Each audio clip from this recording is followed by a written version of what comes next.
Hi guys! Welcome to my vlog. At kung napapansin nyo, ay nandito ako ngayon guys sa eskwelahan ng aking mga anak upang magsundo. At dahil wala pang anak po para hindi ako mainip, ito nag-video-video muna ako. Habang pinagmamasdan ko ang ang mga estudyante pala guys, ay naalala ko nung ako ay nag-aaral pa. Parang bumabalik ang aking nakaraan nung ako ay estudyante pa.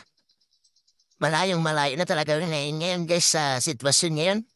Dahil ngayon ay puro budget na.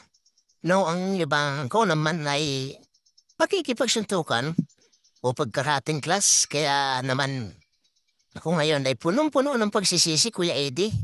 Nang malaman mo, ako yung nagkamali. At siyempre dahil babae ang mga anak ko, umaasa ako na may lalaomon man lamang ako. Joke lang. Siyempre, hindi nila ang mga gawain ko noon. So, ayun lang guys. Sana may matutunan kayo sa wala pong kwintan video. Salamat!